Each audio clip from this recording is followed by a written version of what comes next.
Shalom,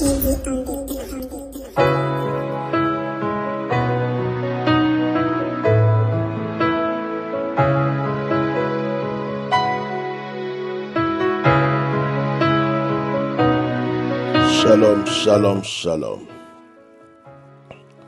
Que Dieu bénisse une personne, que Dieu bénisse la personne qui est en train de m'écouter en ce moment.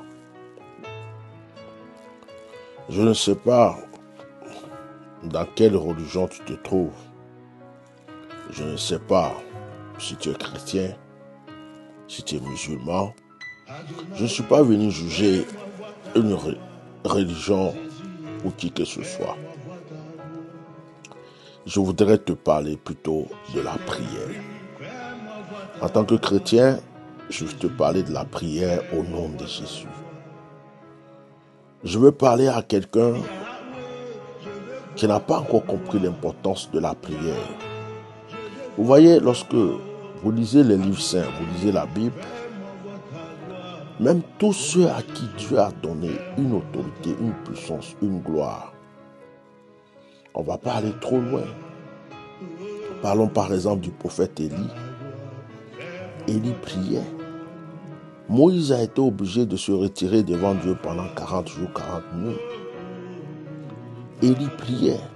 Tous les prophètes que Dieu a appelés passaient du temps dans la prière. Pourtant, ils avaient déjà tout. Ils avaient déjà des dons de révélation, des dons de prophétie. Ils avaient des pouvoirs. Mais ces personnes priaient. Jésus, Dieu manifestait en chair. La Bible déclare que Jésus priait. Il se lève tout le matin avant le lever du jour. Jésus prie. Et vous voyez que tard le soir avant de dormir, Jésus prie. Bien-aimés, les disciples de Jésus ont prié jusqu'à la terre a tremblé avant que pendant la Pentecôte. J'avais vu que Pierre et Jean guérissaient les malades. Les disciples guérissaient les malades sans beaucoup d'efforts. Il y a une chose qui nous manque. Je suis convaincu. C'est la vie de prière. Le monde est tellement matérialisé. Le monde d'aujourd'hui, c'est comme une course. Tu te lèves, comment tu vas travailler, comment tu vas avoir un salaire, comment tu vas avoir de l'argent, comment payer tes factures, comment approvisionner la nourriture à la maison, comment faire ceci, comment faire cela. Nous courons après beaucoup de choses et nous avons négligé la prière. Pourtant, la prière, quand tu pries, c'est en quelque sorte comme un investissement d'une grande somme que tu déposes dans une banque. Quand tu pries, c'est comme si tu viens d'acheter des hectares, de grandes parcelles. On t'a remis les papiers. Tu n'as encore rien construit là-dessus, rien fait, mais tu les as obtenus.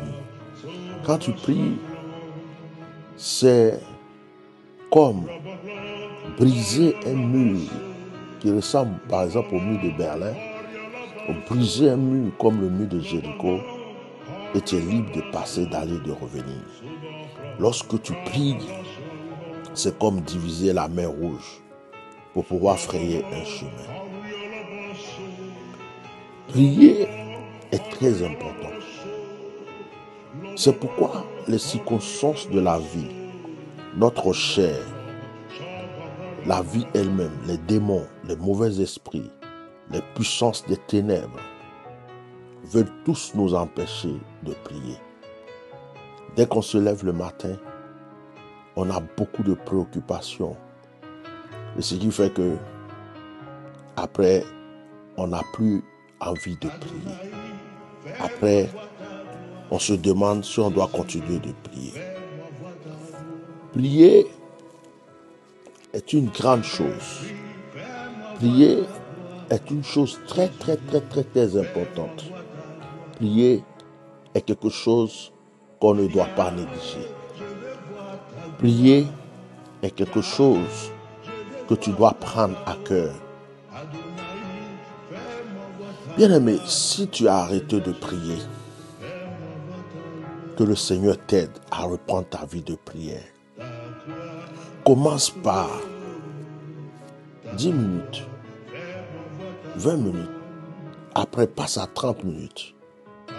Après, tu passeras à 40. Après, tu vas voir que ce sera facile pour toi d'arriver à 1 heure. Tu auras envie d'arriver à 1h30. Et après, tu arriveras à 2 heures. Tu ne verras même pas le temps passer. Tu verras que tu as prié 3 heures.